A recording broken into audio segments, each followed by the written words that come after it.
ଭୁଲିଗଲୁ କିମ୍ପା ମନ ମାତୃଗର୍ଭ ଗୁରୁ ଜ୍ଞାନ। କରପତ୍ର ଯୁଡ଼ି ଶିରେ କରୁଥିଲୁ ବ୍ରହ୍ମେ ଧ୍ୟାନ। ଚେତାଇ ଦେଉଛି ଏବେ ବସ ଜ୍ଞାନ ରଥେ ବେଗେ। କାଲ ନ ଛୁଇଁବ କେବେ ଗମିବୁ ତିନି ଭୁବନ। ବାହିରେ ନ ମିଳେ କିଛି ଶରୀରାର୍ଥେ ସବୁ ଅଛି। ଜ୍ଞାନରେ ପକାଅ ବାଛି ହୃଦେ ଚିନ୍ତି ନାମ ବ୍ରହ୍ମ। ଦୟାକୁ କରି ଚନ୍ଦନ କପାଲେ କର ଲେପନ। ମାଲା କରି ନାମ ବ୍ରହ୍ମ ଜପ ଅଜପା ଭଜନ। ଏ ଘଟେ ପରମ ଯୋଗୀ ସେହି ସାଧୁ ସର୍ବତ୍ୟାଗୀ। जीव आत्मा अटे भोगी भावे भने गोवर्धन। आज भजन के उपेश आएगा रामानंद आएगा। जहाँ पार्बे एक दुई पद अपन मन के बुझाबे अपन मैंने सुनबे। भूली गलु किंपा मन मातृ गर्भ गुरु ज्ञान। करपत्र जुड़ी सिरे करुथिलु ब्रह्मे ध्यान। चेताई देउची एबे बस ज्ञान रथ बेगे। काल न छुईब केबे गमिब तीनी ब्रह्मांडे। आज जे नीति भोजने गुरुजन लिखी जाइए। आज सुंदर कथा गोटे भी लिखी जाइछन। आज सेटा के आज आम पढ़ी कर देखी पाऊँ जे उड़िया अक्षर लिखा है आर बुझवा के भी टिके सरल अच्छे सहज भी अच्छे बुझी भी पारबे। आम जिते बेले आसनु मातृगर्भ आम ये भूमिमंडल के तेते बेले आम समूचा कथा भूले गनु। आसिक एवं देखुँ जे किताब लिखा है भूली गलु किंपा मन मातृ गर्भ गुरु ज्ञान। तो केन ज्ञान के आज आम भूले जाइछुं जे हे ज्ञान के आज आम टिके विस्तार हिसाब से बुझे देवार कने चेष्टा करूँ। जदि बुझाबारती कुछ गोटे जदि असुविधा हवा अपन मैंने सुधरे नेब। तो आज आम अदेखा देखिले सार अमाप मापिले पार। तो आम अदेखा है के देखी करी आमु जब्बा लगे। जेन अदेखा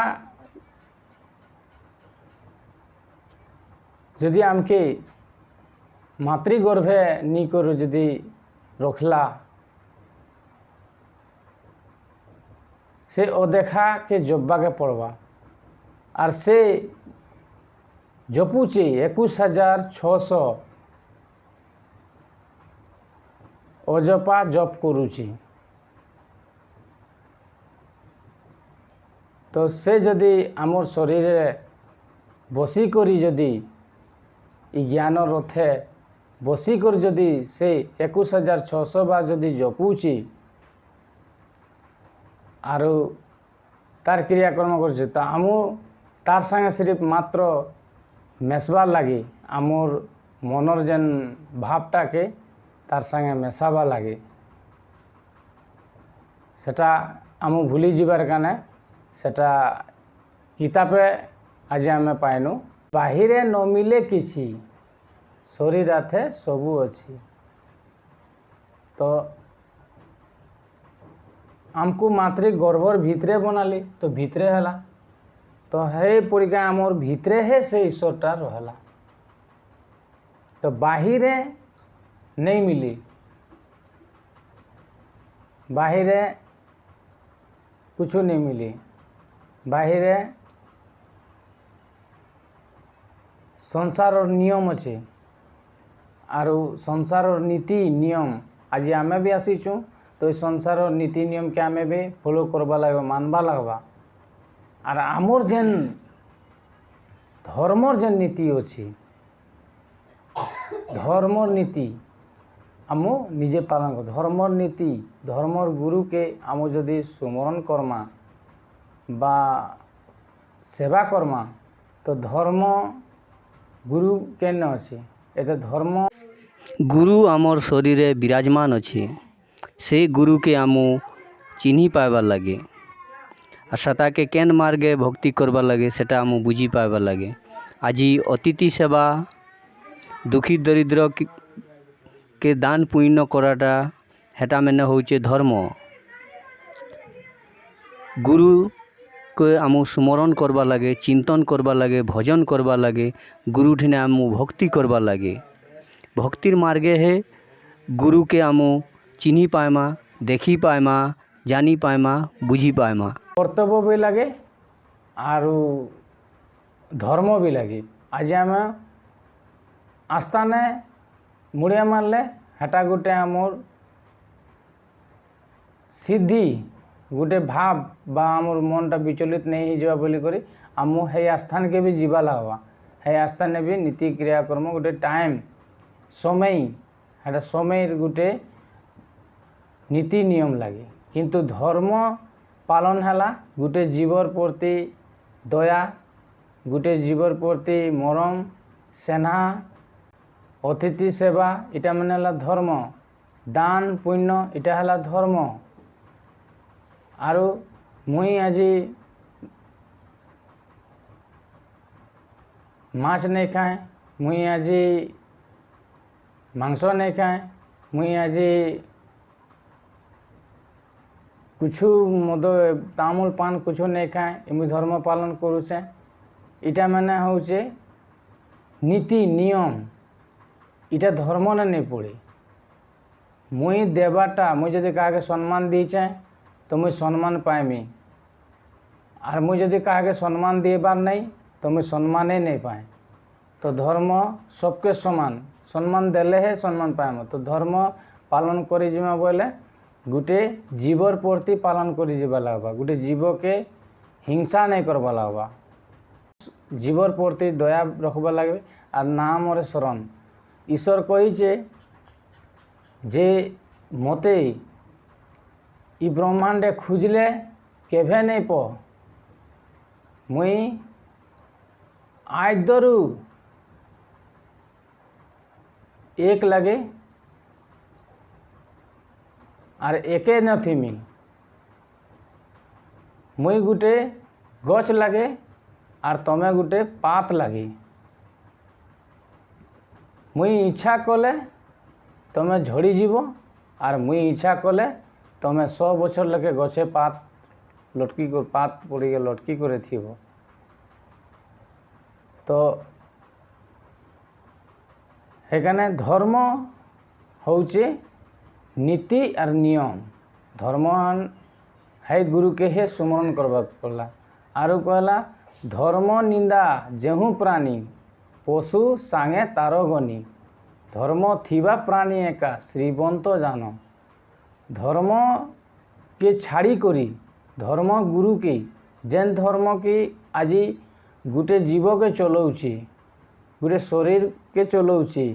जदि हे शरीर के जदि चलाउचे धर्म सथे धर्म के चिन्हबार आमर मानव देहा ने सर्वश्रेष्ठ देहा बोली कर मानव शरीर कही। जदि हे मानव शरीर जदि इ सर्व धर्म पालन करुचे, इ जीव के समय प्रति समय देखे दौचे, समय माने बलवान बोली कर कही दौचे, बुद्धि विवेक ज्ञान जदि धर्म दौचे, इ धर्म के आम चिन्हबार जानबार और बुझबार और करबार आमर इटा कर्तव्य लगे। तो इ धर्म के छाड़ी करी अन्य धर्म जदि आम आश्रित हो जिमा, धर्म धर्म बोली कर जदि आम विचलित करी निजर धर्म के जदि छाड़ी कर अन्य धर्म बा पंथा के जदि जिमा तो आमर मन विचलित हेबाई। आज धर्म बोले एक लगे समस्ते जानुचित, पंथा बोले बेलेग बेलेग। तो आज पंथा नहीं न बोली कर कथा नहीं न, अरे हे पंथा नहीं न बोली कथा नहीं न। आज सबू पंथा न अच्छे। आज जे अलेखे अच्छे इटा भी नुहे, आज वैष्णवी अच्छे इटा भी नुहे, सत सबुथी अच्छे। और सतटा है धर्म, सत्य सनातन। इ सत्य अच्छे जे इ सनातन, तन मैंने शरीर, इ शरीर अच्छे। सत जदि नहीं थी तन नहीं थी, तन नहीं थे मन नहीं थाए। तो आज है धर्म को जदि आम छाड़ी करी अन्य धर्म ହେନେ ମିଲୁଛେ ହେଇ ସମାଜେ ମିଲବା ବୋଲିକରି ଯଦି ହେ ସମାଜେ ଯଦି ଆମେ ଭୁକ୍ତଭୋଗୀ ହେଇଯିମା ତ ହେନେ ବି ହେଇ କଷ୍ଟ ହିଁ କରବାକେ ପଡ଼ବା। ଇନେ ବି ଯେନ୍ କଷ୍ଟ ଅଛେ ହେନେ ବି ଅଛେ। କର୍ମ ତ କେନି ପକ୍ଷେ ହେଲେ ବି କରବାକେ ପଡ଼ବା। କର୍ମନୁ କେହି ବି ବଞ୍ଚି ରହି नहीं पारे। କର୍ମ ଯୁଗୀ ହେ ଶ୍ରେଷ୍ଠ ସର୍ବଶ୍ରେଷ୍ଠ ବୋଲିକରି ଗୁରୁଜନ ମାନେ ଲିଖି ବି ଯାଇଛନ୍। ଆରୁ କର୍ମନୁ ବଞ୍ଚି କରି ଯୁଗୀ ହେମି ବୋଇଲେ କିଏ ବି ହି ନେବେ। ଯୁଗୀ ବି ଆଜି କର୍ମ କରୁଛନ୍। ଧ୍ୟାନ ଧାରଣା नीति नियम चला बुला से लोकने भी पड़ीचे। कर्म के किए भी छाड़ी नहीं पारे। कर्म गुरु होउची। कर्म गुरु को सुमर। कर्म आमर इष्टदाता लगे से आमके अन्न दान भी करुची। कर्म नुहे दान करुची। आज सत्य भी अच्छे शांति भी अच्छे दया भी अच्छे सबे अच्छे। आज धर्म भी अच्छे लक्ष्मी भी अच्छे सरस्वती भी अच्छे कर्म अच्छे। आज जदि ये लोग देखी जिमा तो चार जनर भितर किए बड़ जदि कहमा तो कर्म हे बड़ हवा। आपण मैंने सबे जानूछ कारण धर्म थाई कर भी धोखा होउची। काँ करी धोखा होउची कर्म नहीं करि पारबार काने धोखा होउची। लक्ष्मी थाई कर भी घरे आज भूखे शुइबार पड़ुची। तो ये संसार लक्ष्मी अच्छे काँ कर भूखे शुइबार पड़े कर्म नहीं करबार काने हे भूखे शुइबार पड़ला। सरस्वती माँ अच्छे ब्रह्मांडे सरस्वती माँ थाई कर भी बहुत जो लोग बा आमर सिना भाई बंधु बा किसुमान बहुत अधार अधा 50% भितर 75% बुड़बक अच्छे। तो सरस्वती माँ ताहाकू काँ कर दया नहीं करबार कर्म नहीं करबार काने सरस्वती माँ ताहाकू विद्या नहीं देबार। तापने भी जदि समस्ते स्कूल के जाइथिते कष्ट करिथिते कर्म करिथिते तो सरस्वती माँ दया करथिता। तो सर्वश्रेष्ठ है कर्म।